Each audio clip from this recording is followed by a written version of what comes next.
You wanted an update on the GSX? Well, there it is. It's still beautiful. It's still standing there extra half a foot off the ground because there's no motor in the front of it. You guys know this. It's just chilling. No funky smells coming out of here, fortunately. It still smells like a DSM. And it's been sitting here a while. I know you guys want to see this thing run down the track again. I do too. A lot of people have been asking questions about whether or not I'm going to get back to the DSM project. Well, that's actually what the cylinder head series is based on, and it's going to be going back together with a new list of goodies, a whole new stage of a build. The block's been at the shop for a while. I'm waiting on some parts to get here, and I can't wait to show it to you. The Hyundai has been parked quite a bit. Sadly, it's been in the triple digits for so long that I haven't even wanted to go outside, much less drive around a car with no AC. I'll get back to this thing and having a blast with it again. Still got some tricks up my sleeve for it. But the real reason I'm making a video today is because there's yet another new addition. Everybody knows about these two, and of course the Colt, which is sitting in here right now with dashboard sitting up on top of the car. And yeah, I still got to get the drive shaft installed in this thing so I can roll it out of here and move on to project number 2 and 3. Oh, and 4. Yeah, that new car I was talking about. Well, a friend of mine had a car that he has owned since, yeah, I guess maybe 2000, 2001. I put a lot of work into this thing for him. And he gave me a phone call and let me know that the car was available for sale. At first he wanted to just get some stuff fixed on it, but I just asked him, how much do you take for the whole thing as it sits? He offered me a price I can't refuse. This is an awesome opportunity for the channel for me to be able to share this with you guys. And I'm about to introduce you to it right now.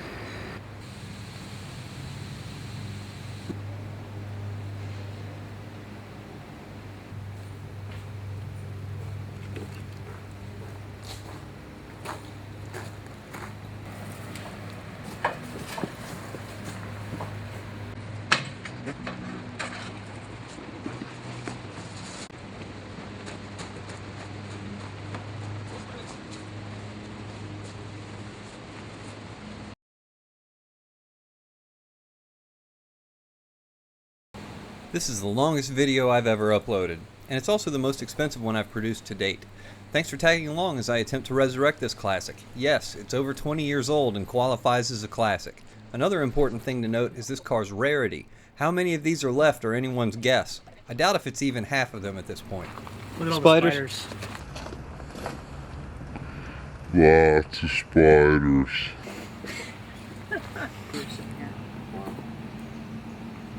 6 years. Wow. 6 years this thing's been parked. That thing's all steer? Yep. For those of you who don't know what this is, it's a Galant VR4. This is a limited edition car in the United States. They were assembled in Japan and shipped over in one piece in very limited numbers. 2,000 of the 91 models arrived by cargo ship, and in 92 there were only 1,000 sent. Upon arrival they were badged and numbered on the docks. Each one of these cars tells a unique story about their owners. It's a JDM car from bumper to bumper. It's powered by a 4G63 turbo and shares a lot of driveline parts with the US-built first generation Eclipses. However, the engine and transmission code numbers are where the similarities end. Anyone who wanted a flashy 2+2 sports coupe were less concerned with having 4 doors. Galant buyers were typically older, more reserved, and less concerned with the fart can exhausts, body kits, and painted interior parts. That's the furthest it's gone in like 6 years. The GVR4s were more of a factory sleeper than most any other car you can find at the time. An understated family sports sedan from the outside, but an angry, wet, hungry, and pissed off tiger underneath. Brand new tires, all matching tires, the same ones on all 4. These don't look like the tires that have been sitting on a car for 6 years. They're in incredible shape. There's no cracks, no spider webs, nothing. Well, there's plenty of spider webs. There's tons of little spiders in here, but no spider web cracks going on, no dry rotting. They look great. They're going to actually be some good tires here. I just need to put a little bit of air in them. Another plus is the OZ racing wheels. The wheels off of the Lancer OZ Rally Edition. I'm grateful to have them. It's a great 4-lug wheel that fits the Galant VR4 very nicely. And the calipers and the brakes, I know all of this stuff's working. That trim piece is missing, but it's in the trunk.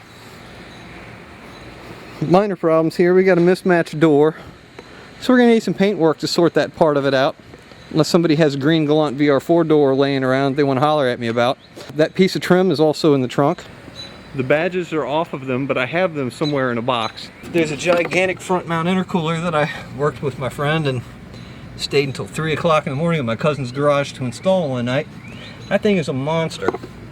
It's got a brand new 2.5-inch exhaust, small 16G 550 injectors. There's a Team Riff Engineering Stage 2 transmission in this car with an ACT 2100 clutch. The motor's good. Needs a timing belt. Not a dire emergency, but as long as it's set, I think I'm going to try to do that before I put it through any serious use. May get it started just to make sure it works, but I'm not driving it anywhere until I get all the service work done on it.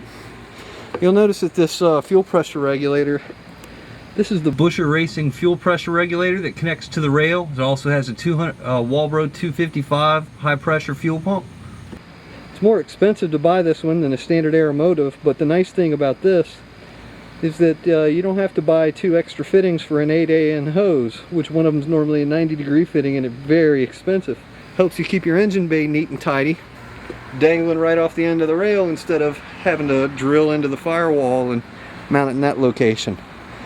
But everything on this car works. The AC works, the cruise control works, it's all there. I have translators in the glove box so that you can tune your fuel settings and change settings for different injectors. Also do RPM based fuel adjustments. Oh, hey, there's the 1 or the 2 and only cup holders you'll ever find in a Galant. They go in the center console. Yay. So here's a map. K&N air filter, boost controller, KYB AGXs. Yes, they're the adjustable ones. Dave Brody intercooler. Dave Brody intercooler pipe kit. Apexi turbo timer. Flashed ECU that turns the factory boost gauge into a knock meter. VDO oil pressure, oil temperature, and boost gauges, and a custom panel with a MP3 deck. And this car has brand new speakers in it. It's lacking bass. I can take care of that problem. Powered sunroof, moonroof, map lights, and interior dome light. Powered everything. 158,000 miles. A bit of dry rotting, but I should be able to work around that and fix a couple of things. I'm sure some spray adhesives will probably take care of part of this problem. But anyway, it's an old car. You find weathered stuff like that. Every single part that came off of this car to be even replaced with a racing part is still sitting in a box. I have every original part from it, including the 91 taillights for the corners. Notice some differences on these. The trim around the trunk and the centerpiece there.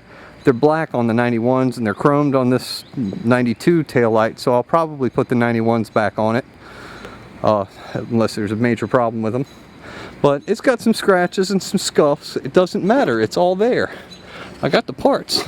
This is just surface stuff. There's no dents, it's not badly shaped, just needs a little bit of sanding and some cleaning up and maybe a fresh coat of paint and I can get her back to new. All the window trim is present, some of it's faded off. The birds have been pooping on it since it's been parked here. It's a complete car.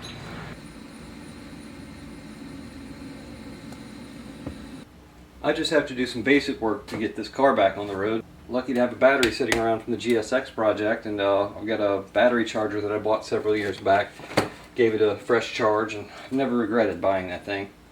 But basically all you need is the basic tools to do an oil change, 17mm wrench, filter, oil.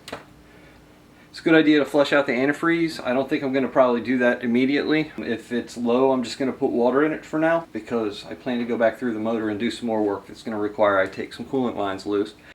No need in wasting a $13 bottle of antifreeze. But basically this is about all it should take.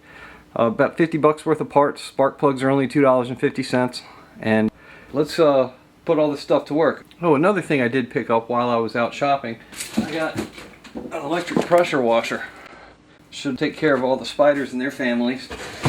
It's time for an eviction. There were far more expensive and powerful power washers I could have bought, but I simply don't need the pressure ratings they provide for this. I'm not trying to strip the paint off. The electric solution is surprisingly easy to work with and just powerful enough for this. I was skeptical that an electric power washer would be worth much based on the cost comparison versus the larger units, but this little thing blew me away, literally. It will remove skin, so be careful with it. It didn't take long to blast away 6 years of funk and failed generations upon generations of dead spiders. Jamie dropped by to look it over and to pick up his valve spring compressor. I'll miss it. I'll need it again soon. It's never my friends, it's always Mother Nature who interrupts my flow. It's a little bit different after a power washing, wouldn't you say? Hey, let's look at the front bumper. This was the worst of it. This didn't quite come out. There's a whole lot of wax on the car. That came right out. All I had to do was spend a little bit of time spraying down the plastic stuff. Some of the molding cleared up. And my work's cut out for me here. Since I power washed the engine, I expect there to be water inside of the plug wells. See, I have water down there. But I expect those to be wet. Yeah, there's water in that one. See, whenever you wash an engine, you end up with stuff like this. Some of them are wet. So, anyway, I need to drain the oil in this thing, drain the gas tank in this thing. Looks to me like, hey, we still got window washer fluid. JDM glass headlights. Not only that, JDM fog lights. Also, glass. It's time to change the oil. This car has an aftermarket downpipe and O2 housing that try their very best to share space with the oil filter, so you can't just unscrew it and take it off. But the seller included a 90 DSM style oil filter housing and cooler. It just needs to be put on. After this one experience dropping the 3-bolt flange downpipe to change the oil, that installation is going to the top of my list. What I found.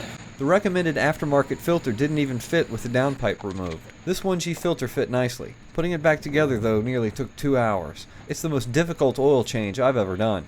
This was grueling.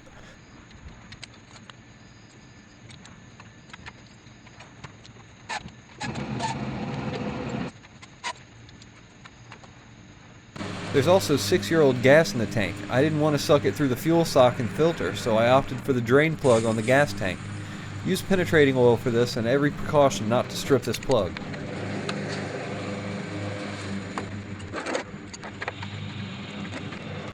It stunk horribly, murky even. I wouldn't want this in my engine.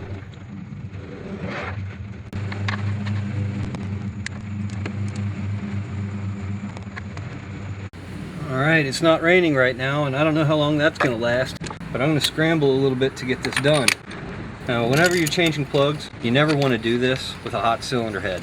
That would be bad. It's an aluminum head, and the threads of this are steel, so what winds up happening when the head's hot, you can easily strip the threads out, just torquing them normally. So, always do this on a cold engine. The only reason you should ever do it if it's hot, you're stranded on the side of the road, or you're doing a compression test.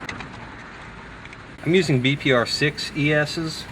I'm not going to really be putting this car through a workout. These are the stock plugs. The BPR 7 represents a colder plug.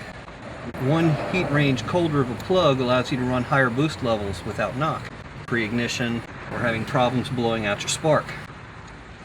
The gap on a 4G63 is between 0.28 to 0.31. And I want to gap things here on the narrow side of it. I don't have a CDI box or anything, but it's like right there is where it's hanging up. Yep, that's 0.28 to 0.30. That's about it right there. When you install a spark plug, you always want to do it by hand. Turn it backwards one turn first, and then go forwards. Snug it hand tight with the socket so that it's flush, and then grab your torque wrench. Don't have one? Pay attention to this. Here's how you avoid stripping your plugs. Old timers tell you to snug them plus a quarter turn. Don't do it that way with a new plug. A new plug needs more than a quarter turn. I just set my torque wrench for 18 pounds. There we go, 18. And I'm going to go ahead and put this wrench on here. There we go. Listen for when the wrench clicks.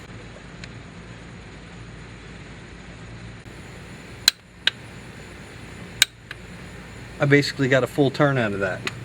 Just because the spark plugs have this little washer around the end of it. That quarter turn thing, if you put your plugs in like that, it's going to leak. But there's this little washer around it, and that's actually an aluminum crush washer, and it fits between the spark plug and the seat for the cylinder head.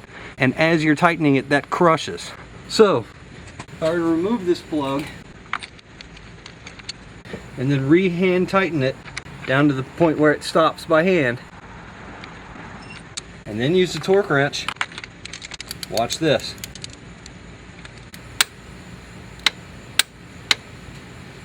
That was 90 degrees.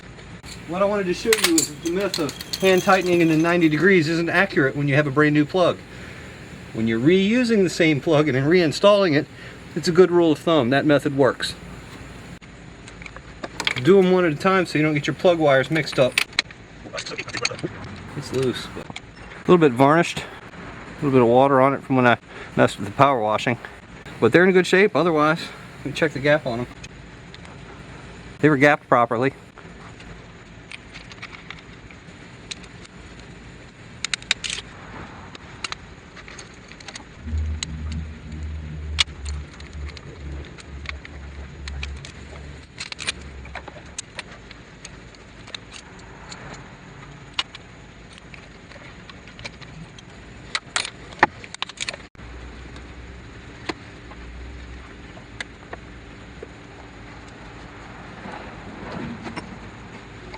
I'm just doing that for now. I'll be back.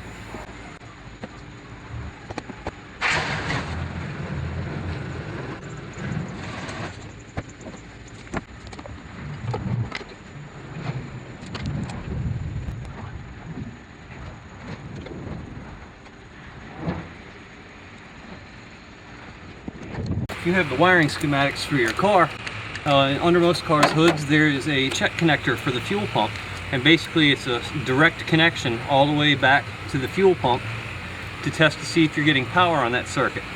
It can be a very, very handy thing. Another thing that's really handy is a pair of wire strippers. So you take a section of wire and you cram it into the connector.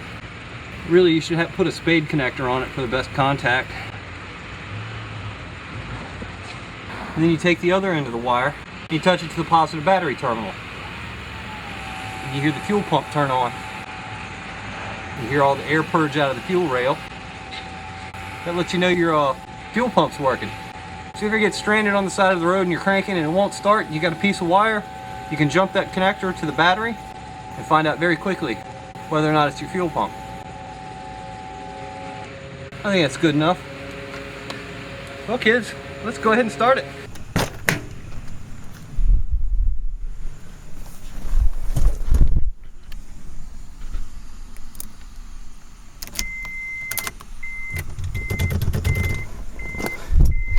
Oop, gotta push the clutch in.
Not just the sound of a DSM, it actually runs.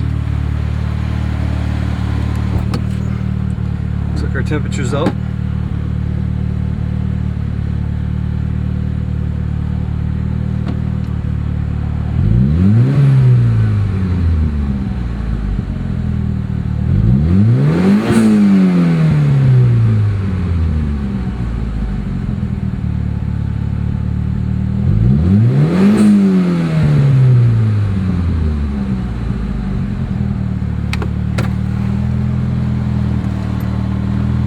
Idling a little high.